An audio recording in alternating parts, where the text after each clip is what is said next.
బేబీజీ అమరావతి వెంచర్లో freedom from registration charges జనవరి 26 వరకు మాత్రమే. కాల్ 04069032244.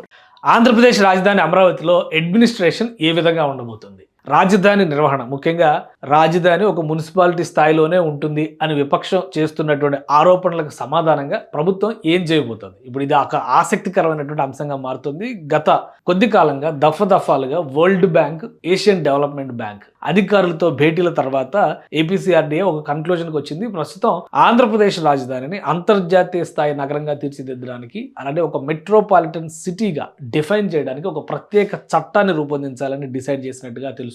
దీనిపైన అధ్యయనానికి సంబంధించి ప్రభుత్వానికి కూడా కొన్ని ప్రతిపాదనలు చేయబోతోంది ఏపీసీఆర్డీఏ. సో ఈ ప్రతిపాదనల ప్రకారం దేశంలో ఇండిపెండెంట్ సిటీస్ గా డెవలప్ అయి ఉన్నటువంటి నగరాలు, వాటికి పైన అధ్యయనం చేయబోతున్నారు. అసలు అమరావతికి అంత అవసరం ఉందా? ఒకసారి విశ్లేషించేటువంటి ప్రయత్నం చేద్దాం. అమరావతి పైన అంత అధ్యయనం చేయాల్సినటువంటి అవసరం ఉంది. ఇది వాస్తవానికి అప్పట్లో రాజధాని నగర నిర్మాణానికి సంబంధించి చేసినటువంటి ఒక ప్రణాళిక. ఆ ప్రణాళిక ప్రకారం చూస్తే కనుక మొత్తం రాజధాని విస్తీర్ణం 8603 చదరపు కిలోమీటర్లు ఉండబోతుంది. అలానే ఏపీసీఆర్డీఏ పరిధి, ఇవన్నిటిని కనుక మనం చూస్తే కనుక మొత్తం 9 జోన్లు కలిపేటువంటి పరిధిగా ఉంటుంది ఈ ఏపీసీఆర్డీఏ పరిధి అనమాట. సో అందులో సీడ్ క్యాపిటల్ అనేటువంటిది ఇది కోర్ క్యాపిటల్, సీడ్ క్యాపిటల్ ఏదైతే రాజధాని నగరంగా మనం చెప్తున్నామో ఈ చిన్న దానిలోనే 9 నగరాల ప్రణాళిక కూడా ఉంది. అది అర్థం చేసుకోవాలి అందరూ కూడా. ఇదితో చాలా పెద్ద వ్యవస్థ అనుకుంటారు. ఇది సిఆర్డీఏ పరిధి చూస్తే కనుక ఈ స్వరూపంలో కనిపిస్తుంది. ఇందులో రాజధాని నగరం ఈ గ్రీన్ కలర్ మాత్రమే, మిగతా అంతా కూడా సిఆర్డీఏ పరిధి. సో ఈ రెండింటిని రీడిఫైన్ చేస్తూ ప్రస్తుతం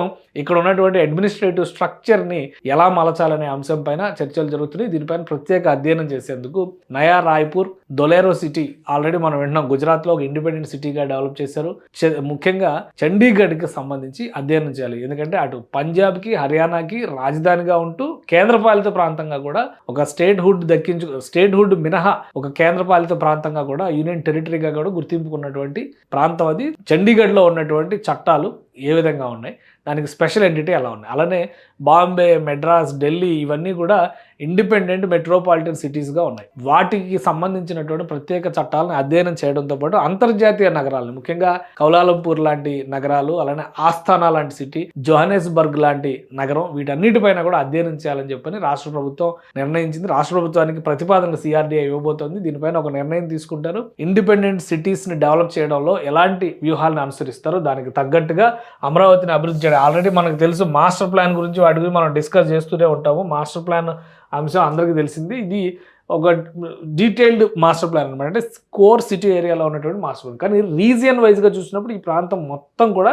దీని పరిధిలోకి వస్తుంది. కాబట్టి అమరావతిలో ఈ ప్రాంతానికి సంబంధించి, అమరావతి కోర్ క్యాపిటల్ ఏరియాకి సంబంధించి ఇక్కడ చూస్తే కనుక ఈ పక్కన మంగళగిరి, తాడేపల్లి మున్సిపల్ కార్పొరేషన్ ఉంది, అటుపక్కనేమో విజయవాడ మున్సిపల్ కార్పొరేషన్ ఉంది, ఇటుపక్కనేమో గుంటూరు మున్సిపల్ కార్పొరేషన్ ఉంది. మిగతావన్నీ కూడా మామూలు మున్సిపాలిటీ స్థాయిలో ఉన్నటువంటివి. సో వాటిని విలీనం చేయడం ద్వారా దీని నగరాన్ని, ఎందుకంటే ఇక్కడ నగర జనాభా పరంగా చూస్తే నగర స్థాయి ఉన్నటువంటి జనాభా అమరావతిలో ప్రస్తుతం లేదు. కాబట్టి దానికి ఒక ప్రత్యేక చట్టం రూపొందించి రాబోయేటువంటి రోజుల్లో పెరిగే జనాభాకి అనుగుణంగా చట్టంలో వెసులుబాట్లు కల్పించే దిశగా అడుగులు వేయాలని చెప్పని సిఆర్డీఏ కొంతమంది నిపుణులతో చర్చించిన తర్వాత వచ్చినటువంటి కన్క్లూజన్. ఈ రెండు అంశాలని పొందుపరుస్తూ గ్రామ సభల తరహాలోనే అమరావతి అడ్మినిస్ట్రేటివ్ స్ట్రక్చర్ పైన మేధావులు, విద్యావంతులు, విజ్ఞానులతో 3 దఫాలుగా భేటీలు నిర్వహించాలని చెప్పని ఏపీసీఆర్డీఏ భావిస్తుంది. వీటన్నిటి సారాంశాన్ని క్రోడీకరించిన తర్వాత ఇక్కడ ఏర్పాటు చేయబోయేటువంటి metropolitan city, Amaravati metropolitan authority అని చెప్పని అనాల్సిన అవసరం వస్తుందన్నమాట రాబోయే రోజుల్లో.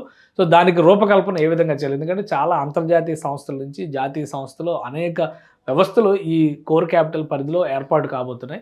సో దానికి ప్రొటెక్షన్ ఇస్తూనే, అలానే 74వ రాజ్యాంగ సవరణను దృష్టిలో పెట్టుకుని, స్థానిక సంస్థలపైన చేసినటువంటి 74వ రాజ్యాంగ సవరణను దృష్టిలో పెట్టుకుని వాటి పరిధులకు లోబడి అమరావతిలో ప్రత్యేక చట్టాన్ని ఏ విధంగా రూపొందించాలి, ప్రస్తుతం ఈ అంశం పైన అధ్యయనం జరుగుతుంది. ఆల్రెడీ మనకు తెలుసు, గ్రేటర్ హైదరాబాద్ లాంటి నగరాలకి ప్రత్యేక చట్టాలు ఏ విధంగా ఆయా రాష్ట్ర ప్రభుత్వాలు చేశాయో, అదే తరహాలో ఆంధ్రప్రదేశ్ ప్రభుత్వం అమరావతి మెట్రోపాలిటన్ అథారిటీ గురించి ఒక ప్రత్యేక చట్టం చేయాల్సిన అవసరం ఉంటుంది. సో దీనిపైన ప్రత్యేక అధ్యయనం చేసే దిశగా అడుగులు పడుతున్నాయి.